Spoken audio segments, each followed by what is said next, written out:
Hello guys, welcome to our online learning centre.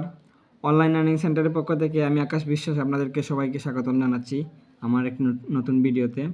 এটা হচ্ছে spoken ইংলিশের 100টি ভিডিওর মধ্যে একটি ভিডিও। তো আগেই বলেছিলাম আমরা প্রথম ভিডিও থেকে শুরু করব। তো আজকে আমরা শিখব অক্সিলারি ভার্ব।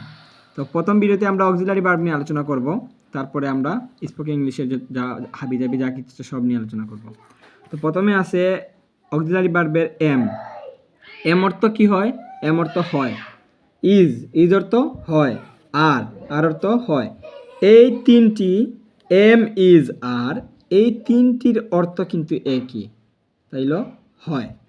তারপরে আছে ওয়াজ অর্থ ছিল, ওয়ার ছিল।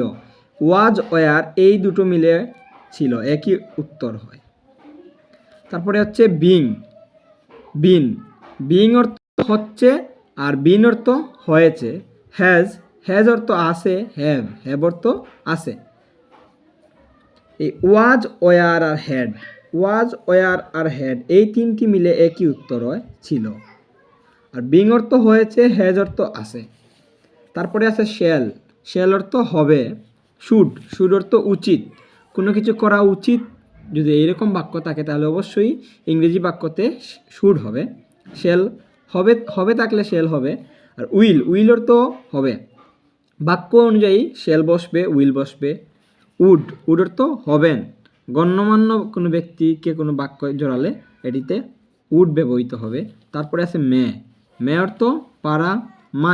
মাইট অর্থ হতে পারা। আমি ডাক্তার হতে পারতাম, এরকম কোনো বাক্যে মাইট ইউজ হবে। ক্যান পারা, আমি ডাক্তার হতে পারি। আমি খেতে পারি, আমি শিক্ষক হতে পারি, এইরকম বাক্যে কি হবে? ক্যান বসবে। তারপরে আছে কুড অর্থ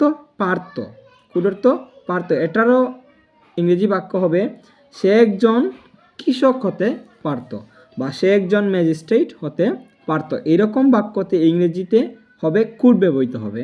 তারপরে করা, আমি কি যে কোনো কিছু করি, যেমন আমি হাঁটছি, এটা কাজ করছি। আমি খেলা করি, এটাতে বসবে। আমি পড়ি, এরকম বাক্য বোঝালে ডুটা ব্যবহার হবে। তারপরে ডাজটাও ব্যবহার হবে সেম।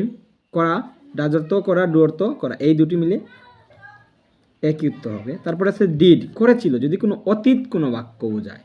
ডুটা হবে পাস্ট প্রেজেন্ট, আর ডাজটা হবে পাস্ট, আর ডিডটা হবে